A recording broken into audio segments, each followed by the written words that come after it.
Well, thank you so much again. We're proud to have our convention behind us, even though it was so enjoyable to be able to see all our farmers. And I don't know if it was a record, but we had almost 7,500 attendees and come here with a lot of excitement, very upbeat, and that's encouraging even a very down economy out in farmland. So I think that to highlight the policy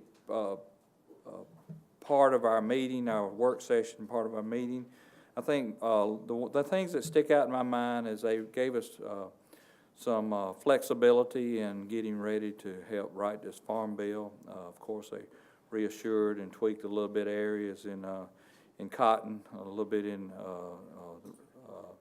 the Title I for ARC, and then we got some flexible founding thoughts around dairy programs so that we can help the House and Senate Ag Committee build a farm bill for the future. So we're real encouraged by that. And outside of that, you know, just a little tweaking here and there, and we feel real good about where our policy book is and prepared to talk about the issues at hand. So I'll just stop right there and open it up for questions. Yes, sir. Well, I think one of the important things that happened here is that you got this dues increase. Could you react to this? 85%, I think, voted for the dues increase. Yes, sir. But I also understand that there was a $1.5 million deficit. Could you tell us how that happened? Well, how do you see the use of this increased money in the future? Well, in the past, we've had some income generators through our member benefit programs that were nationwide programs that we lost the opportunity to participate in the future. I don't know if I should call out the particular programs, but those programs contributed heavily to our deficit. And also, were these insurance related? No, though there were benefit programs outside of insurance.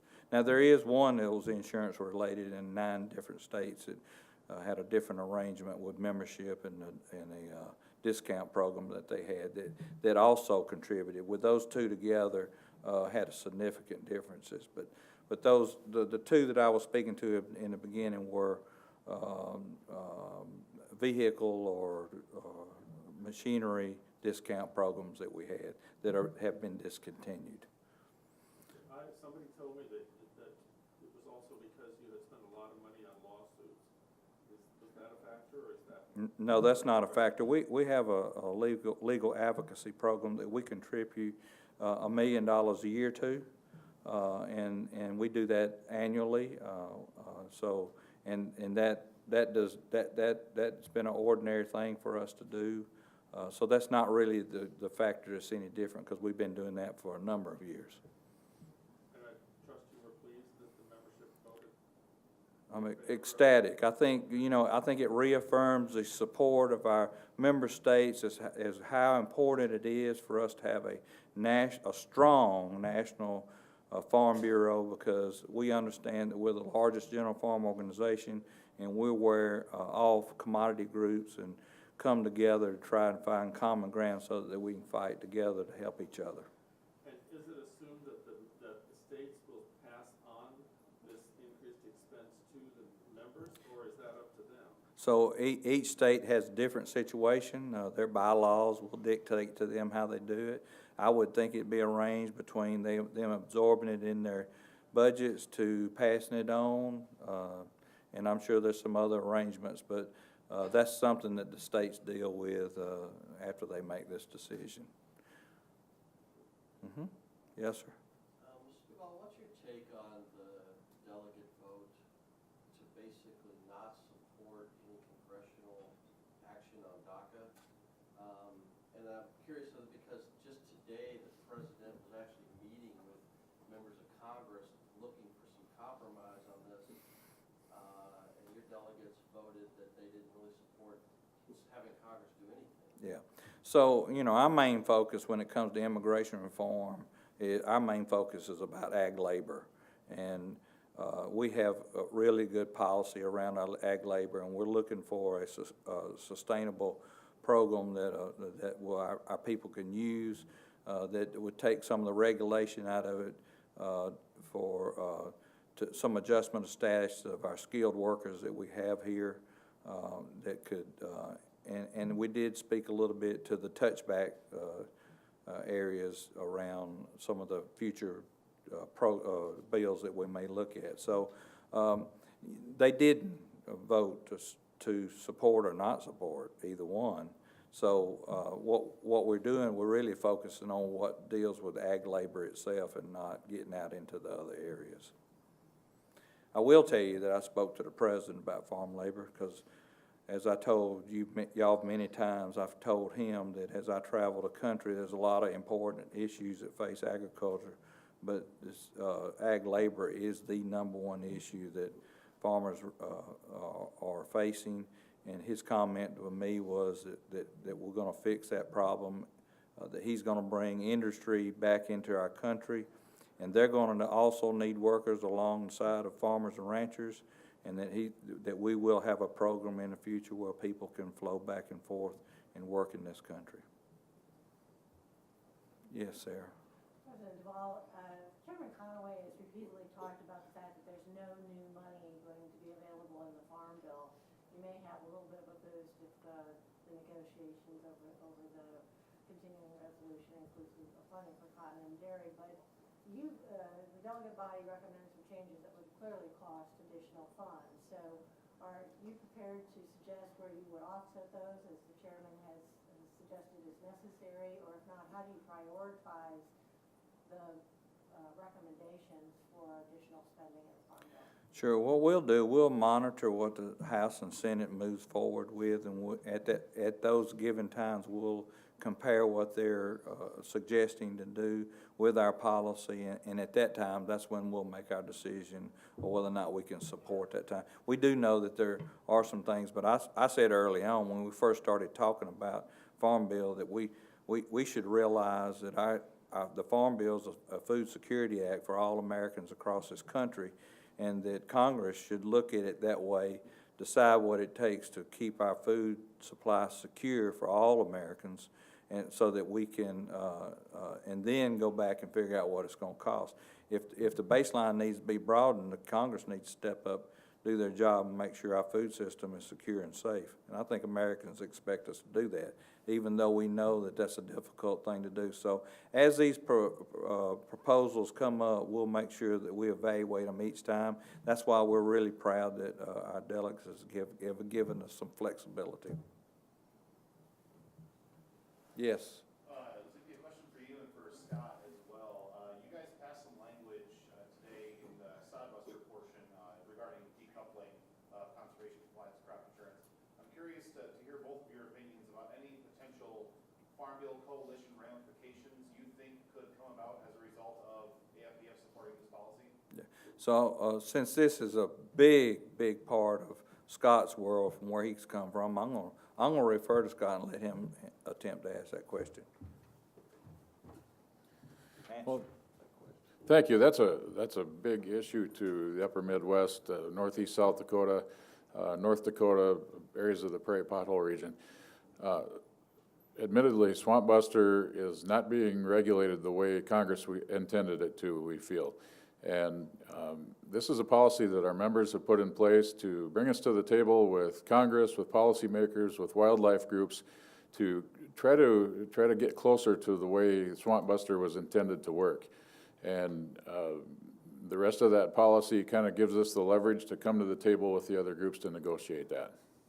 This is something that was considered last year as well. What made it different this year that got the policy over the finish line as opposed to last year it was approved and then taken out? I think we more clearly spelled out the problems that we had with Swamp Buster. And in the course of a year's time, people do more talking, helping others in the organization understand what the problems are. You know, this is a general farm organization, and we all help each other out. So the cotton guys need some help, the dairy guys need some help, and these issues with wetland determinations and Swamp Buster regulations are just as big to the livelihoods of the people that it affects in South Dakota, North Dakota, as these other issues are to the farmers in other states. And I would say that that the policy didn't change as far as we support whether or not we're conservation compliance to get payments out of the Title I. It says if we do not move towards solving some of those problems, that we may not be in support of it. It's not a definite that we don't. Our policy, unless somebody tells me different from staff, our policy still supports conservation compliance.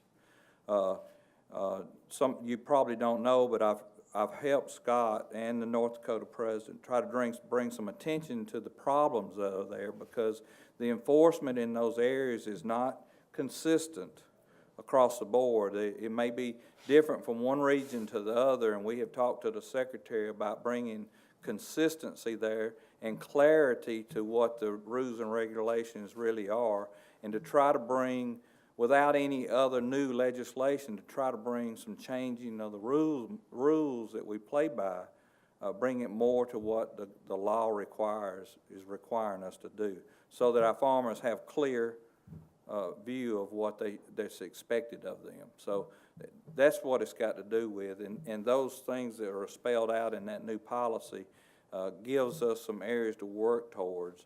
And of course, if we don't make some progress in our areas, we may have that conversation again next year about whether or not we do stay with that. But our policy still is that we support conservation compliance. Yes, sir. The President's comments yesterday on trade were somewhat limited. Did he offer anything additional in assurance to you on trade? It was limited to me, because one of my questions with him, when my 5-minute conversation with him was about trade, and he says, I promise you it's going to be better. Promise you it's going to be better. Now, I think we ought to turn our attention to what the Secretary said, because he said a lot more about trade. And we were very encouraged by the message that the Secretary brought forward, that this President understands the vulnerability that agriculture has in these renegotiations, and he understands the importance of generating new trade treaties. And I think if you look at what our Secretary of Perdue is doing with his new position of Undersecretary of Trade with Mr. Kimmy, sending him all over the world, making many, many miles and many trips, talking to new customers and laying the groundwork for new trade treaties that we're going to be a part of in the future. So I think what the Secretary had said about trade was a lot more in depth than what we heard from the President. But it was nice for him to give us, as farmers and ranchers, a little more confidence that he was aware of the sensitivity of the farm and ranch piece in trade, or the agricultural piece in trade. Yes, sir. The Secretary also said that to encourage the Canadian officials to get in the game, he said regarding that. Do you have much interaction with any of the Canadian guests? I did, and I've continued to have interaction with the Canadians, and so has Scott. He's been up there. I was unable to attend one of their meetings, and Mexico, and we've encouraged them to tell their people to come to the table ready to negotiate. You know, negotiation is a negotiation. That's where both sides give in, and both sides get something, and everybody walks away as winners. So, yeah, I mean, there are areas in NAFTA that needs worked on. Are they major? No. If you're from that area where it's negatively affected, yes. So it just depends on who you are and where you're from. So we support. I was encouraged by what I heard from the Secretary, and I was glad to hear that the President understands the importance of trade, agricultural trade. I made it clear to him, and he made it clear to me. He says, we've got new trading going on in agriculture in other parts of the world. He mentioned China with beef and several other areas. And I said, I understand that, Mr. President, but I want you to understand that we want you to know how important NAFTA is to agriculture, and that we have a surplus of ag trade when it comes to agriculture. Yes, sir. In discussion here at the convention or other, Senator Thune and Ranking Member Peterson have both suggested they'd like to see more acres of the CRP. Senator Ernst from Iowa said no, that's competition for the young farmer. Did the American Farm Bureau form a position on expanding CRP or taking more land out of production at this convention? Was it addressed? I don't think we addressed that, the staff. I don't think it changed. Did it change, Dale? No. I didn't hear that conversation. 24 million acres. Yeah, and that's what's in our policy, and that's what we support. 24 million acres. Heard some pushback that we've said all along that Farm Bureau is a nonpartisan organization. And there was euphoria here that the president was here. Was the euphoria because he was a Republican, or was the euphoria because an elected official was listening to what agriculture had to say? I've been in this position for 2 years, Jeff. One administration before, one in the old administration, one in this one. I had some communication with the previous administration, especially in the trade areas. Mr. Froman and Ms. Vetter. I mean, I had good relationship there. Talked to the secretary several times, but nothing to match where the communication we have there. You know, when you open up your door and you allow me to have a seat at the table and work with you, it's going to make me excited. And our people know that because I have told them what we've been allowed to be part of with this administration. We have a seat at the table. It makes me excited. It makes me optimistic for the future, and it makes our members excited and optimistic. And I think you saw that emotion flow over into the crowd. And I don't think it has anything to do with D or R. I think it has to do with, thank God somebody's listening to us, and we at least can share our points of view.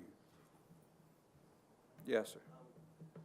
Duvall, this a little bit, wasn't really something addressed in the meeting, but we're starting to see some articles about the change in tax law that really gives major benefits to cooperatives, self-cooperatives versus private grain elevators and private grain businesses. As a farm organization, the farmers are going to benefit, regardless of how they sell, but this could be a serious detriment to businesses that are not cooperatives. Have you been briefed on this situation, and anybody spoken to you directly about the impact this could have, and any thoughts on that? So I've been briefed at a very shallow level. So Dale, I'm going to let Dale dig a little deeper in that for me. We got time for one question. Short answer is, the tax law was just enacted. There's a lot of provisions in there we're still learning details about. And this is one that had just been brought to our attention. We don't really know all the details yet, but we've got folks both sides of that issue that are giving us some information, and we're going to be trying to dig deeper into that once we get home and get our brain cells just a little closer back together. Thank you, Dale. Last question. Yes, sir. There was a motion in there today about Farm Bureau looking at getting into the insurance business. If you could talk about how you see that for Farm Bureau and what the need is. Talking about on health insurance. Yes, sir. Yes, sir. So if the rules change and there's an opportunity for us at American Farm Bureau to participate in something that could possibly help our members, first off, that'd be one of the big reasons why we do it, and possibly have another avenue of revenue. If that opportunity comes around, we would be glad to look at that. We're looking at any opportunity to participate in other businesses that would benefit our farmers and ranchers. So, and if it becomes a revenue stream for us, then good, because it takes some of the pressure off our members. So we're open to looking into that. All right, y'all. Thanks for coming. Thank y'all for being here. I want to say we appreciate y'all. Y'all get the word out. I know you got a tough job. It's been a long week. We hope you've enjoyed our convention. You are always welcome at our convention, and we appreciate you being here. Thank you.